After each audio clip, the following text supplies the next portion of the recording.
Please do like share and subscribe और कृपया करके इस चैनल को बढ़ाने के लिए आप इसको। गुड इवनिंग फ्रेंड्स, आज के अपडेट कुछ इस प्रकार से हैं। आज हम सबसे पहले शुरुआत करेंगे बांग्लादेश से। बांग्लादेश की मोहम्मद यूनूस सरकार कट्टरपंथियों पर एक्शन लेने के चाहे जितने दावे करे, लेकिन इसमें यह पूरी तरह फेल हुई है। यही कारण है कि बांग्लादेश में हिंदुओं को अपनी सुरक्षा के लिए सड़कों पर उतरना पड़ रहा है। पूर्व प्रधानमंत्री शेख हसीना की सरकार 5 अगस्त को गिर गई थी। इसके बाद हिंदुओं के खिलाफ हिंसा हुई। शुक्रवार को राजधानी ढाका, बांग्लादेश की वाणिज्यिक राजधानी चटगांव में हजारों हिंदू सड़कों पर उतरे। बारिश के बावजूद प्रदर्शनकारियों ने 8 सूत्री मांगों वाले पोस्टर हाथ में ले रखे थे। इसमें हमलावरों को फास्ट ट्रैक ट्रिब्यूनल के जरिए सजा देने की मांग की गई है। प्रदर्शन में बच्चे और महिलाएं भी अपने अधिकारों के लिए शामिल हुए।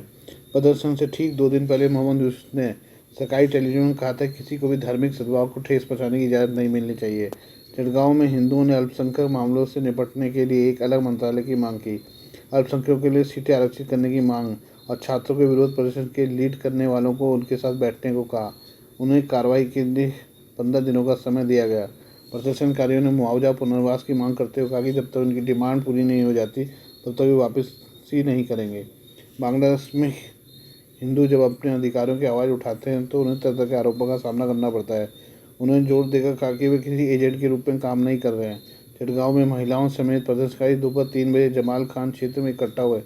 खुद को बंगाली बताते हुए उन्होंने घोषणा की कि वे ज़मीन को नहीं छोड़े हैं। कुछ प्रदर्शनकारियों ने मीडिया की भूमिका पर नाराजगी जताई। उन्होंने कहा कि मेन स्ट्रीम मीडिया ने उनकी आवाज़ नहीं सुनी। प्रदर्शनकारियों ने ढाका में शाम 4:30 बजे के करीब इसी तरह की मांगों के साथ ऐतिहासिक शाहबाग चौराहे को घेर लिया। इससे यातायात बाधित हो गया। सुरक्षा बलों की मौजूदगी में सनातनी अधिकार आंदोलन के बैनर तले कार्यक्रम आयोजित किया गया। इसमें बांग्लादेश के कई हिंदू संगठन शामिल हुए। इस बीच पेरिस के मानवाधिकार संगठन justice makers Bangladesh in France ने कहा कि अल्पसंख्यकों के खिलाफ हाल ही में हुए हमलों की लहर गहरी चिंता की बात है। भारी कर्ज के दबाव और आर्थिक संकट के चलते डिफॉल्ट के कगार पर खड़े मालदीव की सरकार ने कहा है कि वह वित्तीय संकट को टालने के लिए पूरी तरह से तैयार है।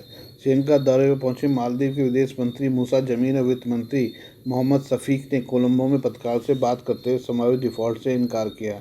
यह आश्वासन तब आया जब कुछ दिन पहले ग्लोबल रेटिंग एजेंसी मूडीज ने मालदीव की क्रेडिट रेटिंग को डाउनग्रेड करने के साथ ही संभावित डिफॉल्ट की चेतावनी दी है। इस बीच रिपोर्ट है कि मालदीव को संकट से निकालने के लिए उसका पुराना दोस्त भारत वित्तीय सहायता देने की तैयारी कर रहा है। ब्लूमबर्ग की रिपोर्ट के अनुसार मालदीव को भारतीय रिजर्व बैंक आरबीआई मुद्रा स्वैप कार्यक्रम के तहत $40 करोड़ मिल सकते हैं, जबकि 2019 में विस्तारित $80 करोड़ की कर्ज सीमा के तहत द्वीपीय देश अतिरिक्त कर्ज की मांग कर सकता है। मालदीव सरकार ने अभी तक औपचारिक रूप से भारत से मदद का अनुरोध नहीं किया है, लेकिन ऐसी उम्मीद है कि राष्ट्रपति मोहम्मद मुर्सी की हाल ही में होने वाली भारत यात्रा के दौरान इस पर चर्चा हो सकती है। राष्ट्रपति मुर्सी ने पिछले साल नवंबर 2023 में बड़ी चुनावी जीत के बाद मालदीव की कमान संभाली थी। सरकार संभालने के साल भर के भीतर ही मुर्सी को एक कठिन चुनौती का सामना करना पड़ रहा है। देश के इस्लामी ब्रांड सुक्कू पर संभावित डिफॉल्ट का खतरा मंडरा है। ब्लूमबर्ग ने बताया कि मालदीव को अक्टूबर में $2.5 करोड़ भुगतान करना है, जो उसके 50 करोड़ के सुक्कू इस्लामी बॉन्ड का हिस्सा है। मालदीव के सामने आर्थिक चुनौतियां बदतर होती जा रही हैं। ऑब्जर्वर रिसर्च फाउंडेशन के अनुसार मार्च 2024 तक देश का कर्ज उसके सकल घरेलू उत्पाद का 110% हो गया है, जबकि विदेशी मुद्रा भंडार घट रहा है। अगस्त के अंत में मालदीव के पास $43.7 करोड़ का विदेशी मुद्रा भंडार था, जो केवल 6 सप्ताह के आयात के लिए पर्याप्त था। मालदीव मौद्रिक प्राधिकरण ने पुष्टि की है कि वह भारत के साथ $40 करोड़ के मुद्रा स्वैप के लिए चर्चा कर रहा है, लेकिन भारत ने इस बारे में कोई टिप्पणी नहीं की है। मालदीव के मंत्रियों ने भी विश्वास जताया कि देश के द्विपक्षीय साझेदार आगे आएंगे। चीन मालदीव का सबसे बड़ा कर्जदाता है। भारत एक अन्य प्रमुख के सहयोगी है। जमीन ने कहा कि भारत और चीन दोनों ही हमारी चुनौती को लेकर संवेदनशील है और मदद करने के लिए तैयार हैं। उन्होंने संभावित मुद्रा स्वैप और लोकल करेंसी सेटलमेंट समेत कई विकल्पों की ओर इशारा किया, कहा कि हम इन पर तब चर्चा करेंगे जब जरूरत होगी। आइए अब हम आर्मीनिया देश के बारे में बात करें। अजरबैजान, तुर्की और पाकिस्तान की तिकड़ी का सामना कर रहा है। मध्य एशियाई देश आर्मेनिया भारत से और ज़्यादा अत्याधुनिक तोपें खरीदने जा रहा है। आर्मेनिया ने इच्छा जताई कि भारत से 155 mm के एडवांस टूड आर्टिलरी गन सिस्टम को खरीदना चाहता है। इससे पहले आर्मेनिया ने साल 2022 में भारत को 6 तोपें खरीदने का ऑर्डर दिया था। इन तोपों को अगस्त 2023 में आर्मेनिया को सप्लाई कर दिया गया था। यह पूरी डील $15.50 करोड़ की थी। भारत की ये तोपें आर्मेनिया की सेना को काफ़ी पसंद आई हैं और इसी वजह से वह अब ज़्यादा तोपें खरीदना चाहता है। इससे पहले भी आर्मेनिया पिनाका रॉकेट सिस्टम समेत कई हथियार खरीद चुका है।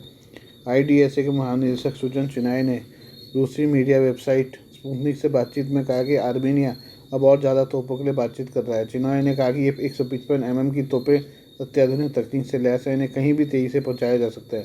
इससे दुश्मन के ठिकानों पर बहुत सटीक तरीके से हमला बोला जा सकता है। इन तोपों की ताकत से आर्मीनिया की सेना बहुत प्रभावित हुई है। इससे पहले भारत ने आर्मीनिया को स्वाति रडार दिया था, जिससे दुश्मन के हथियारों की सटीक लोकेशन मिल जाती है। ये पूरी डील $4 करोड़ की थी। इसके अलावा आर्मीनिया ने अजरबैजान के खतरे को देखते हुए भारत से Pinaka multi barrel rocket launcher भी खरीदने की इच्छा जताई है, जो अपनी क्वालिटी के लिए जाने जाते हैं। दुनिया के अन्य देशों में इसकी अच्छी डिमांड है। पिनाका सिस्टम की डील $25 करोड़ की हो सकती है। चिनॉय ने कहा कि भारत का रक्षा उद्योग न केवल भारत के हथियारों का निर्माता बन रहा है, बल्कि सैन्य प्रोडक्ट का बड़ा सप्लायर बनकर उभर रहा है। भारत अपने डिफेंस सप्लाई चेन को सुरक्षित बनाने के लिए सक्रिय होकर काम कर रहा है। साल 2024 में आर्मीनिया और भारत के बीच एक रक्षा समझौते पर हस्ताक्षर हुआ था। यह समझौता दोनों ही देशों के रक्षा मंत्रालय के बीच हुआ था। इसमें सैन्य तकनीक के सहयोग और सैनिकों की ट्रेनिंग शामिल है। भारतीय रक्षा मंत्रालय के मुताबिक आर्मीनिया ने $60 करोड़ के हथियार साल 2024-25 में खरीदे हैं। बता दें कि नगोर्नो काराबाख को अजरबैजान की सेना के हाथों गंवाने के बाद आर्मीनिया ने रूस का साथ छोड़कर भारत और फ्रांस से हाथ मिलाया है। अजरबैजान को पाकिस्तान, तुर्की और इजराइल से हथियार मिल रहे हैं। वहीं भारत की तोपों की बात करें तो ये अपनी कैटेगरी में सबसे अच्छी है। इन्हें ऊंचाई वाले इलाकों में आसानी से तैनात किया जा सकता है। भारतीय सेना भी इस तरह के 310 तोपों को ऑर्डर देने जा रही है। इस तोप को DRDO, भारत फोर्स और टाटा से मिलकर बनाया है। इस तोप से 50 किलोमीटर तक दुश्मन के ठिकानों को तबाह किया जा सकता है। यह तोप मात्र 1 मिनट में 5 गोले दाग सकती है, साथ ही 1 घंटे में 60 गोले दागने की ताकत रखती है। आइए हम बात करें चीन की। रूस के शहर सेंट पीटर्सबर्ग में भारत के राष्ट्रीय सुरक्षा सलाहकार अजीत डोभाल और चीन के विदेश मंत्री वांग यी की मुलाकात रंग लाई है। चीनी विदेश मंत्रालय ने कहा कि रूस में हुई बैठक में दोनों देशों के बीच द्विपक्षीय संबंधों में सुधार के लिए मिलकर काम करने की सहमति बनी है। इसके बाद गलवान घाटी और पूर्वी लद्दाख समेत 4 क्षेत्रों से सैनिक पीछे हट गए हैं। चीनी विदेश मंत्रालय प्रवक्ता माओ निंग ने कहा कि दोनों सेनाएं 4 क्षेत्रों में पीछे हट गई हैं। सीमा पर स्थिति स्थिर है। चीनी विदेश मंत्रालय ने कहा कि चीन भारत संबंधों की स्थिरता दोनों देशों के मौलिक और दीर्घकालिक हितों में है। ये क्षेत्रीय शांति और विकास के लिए भी जरूरी है। रूस में भी बैठक में दोनों देशों के प्रमुख सहमति को लागू करने, आपसी समझ और विश्वास बढ़ाने, निरंतर संचार बनाए रखने और द्विपक्षीय संबंधों को बढ़ावा देने के लिए स्थितियां बनाने पर सहमत हुए हैं। चीनी विदेश मंत्रालय ने बताया कि बैठक में वांग ने इस बात पर जोर दिया कि चीन और भारत को 2 प्राचीन पूर्वी सभ्यताओं, उभरते विकासशील देशों के रूप में स्वतंत्रता का पालन करना चाहिए। एक दूसरे के बीच एकता और सहयोग अपनाकर उपभोग से बचना चाहिए। उम्मीद है कि दोनों पक्ष व्यवहारिक दृष्टिकोण से अपने मतभेदों को ठीक से संभालेंगे, साथ ही एक दूसरे के साथ आने का सही रास्ता ढूंढेंगे। स्वस्थ, स्थिर और सतत विकास के लिए चीन भारत संबंधों को वापस पटरी पर लाएगा। विदेश मंत्रालय ने कहा है कि भारत और चीन गुरुवार को पूरी लद्दाख में संघर्ष वाले क्षेत्रों में शांति के लिए तत्परता के साथ काम करने, अपने प्रयासों को दोगुना करने पर सहमत हुए। भारतीय NSA अजीत डोभाल ने चीनी समकक्ष से कहा कि दोनों देशों के रिश्तों का सामान्य बनाने के लिए जरूरी है कि सीमा क्षेत्रों में शांति और स्थिरता के साथ साथ LAC के प्रति सम्मान बरकरार रखा जाए। NSA अजीत डोभाल और चीनी विदेश मंत्री वांग यी भारत चीन सीमा विवाद निपटाने के लिए बने स्थायी प्रतिनिधि स्तर वार्ता तंत्र की भी अगुवाई करते हैं। हालांकि जून 2020 में हुए गलवान घाटी विवाद के बाद से इस तंत्र की बैठक केवल एक बार ही हो पाई है। हालांकि बहुपक्षीय बैठकों के मंच पर भारत के NSA और उनके चीनी समकक्ष कई बार मिलते रहे हैं। इससे पहले चीनी विदेश मंत्री की मुलाकात NSA डोभाल से जुलाई 2023 और सितंबर 2022 में हुई थी। दोनों देशों के बीच सीमा तनाव का पारा गलवान घाटी में टकराव से बढ़ा था। जून 15, 2020 को भारत और चीन के सैनिकों के बीच पूर्वी लद्दाख के गलवान घाटी में खूनी संघर्ष हुआ था। इसमें एक कर्नल रैंक अधिकारी समेत भारत के 20 जवान शहीद हुए थे, लेकिन इससे कई ज़्यादा नुकसान चीन को भी उठाना पड़ा था। इसके बाद से भारत ने चीनी सेना को मोर्चाबंदी का उसी भाषा में जवाब देते हुए आमने सामने की तैनाती कर दी थी। साथ ही कई स्तर पर सैन्य मोर्चाबंदी हथियार भी तैनाती को बढ़ाया गया था। भारत और चीन के बीच 3088 किलोमीटर का वास्तविक नियंत्रण रेखा में से 3500 किलोमीटर से अधिक का इलाका विवादित और अस्पष्ट है, जिसको लेकर दोनों पक्षों के दावे हैं। सीमा विवाद सुलझाने के लिए उच्च स्तरीय वार्ता के लिए सीनियर रिप्रेजेंटेटिव डायलॉग की व्यवस्था है, जिसमें भारत के मौजूदा प्रतिनिधि NSA अजीत डोभाल हैं और चीन का प्रतिनिधित्व वांग यी करते हैं। इस तंत्र की अब तक 22 बैठकें हो चुकी हैं, लेकिन सीमा विवाद निपटारे के फिलहाल कहीं भी करीब नहीं है। आज के लिए बस इतना ही। बाकी मिलते हैं कल आपसे नई खबरों के साथ। धन्यवाद।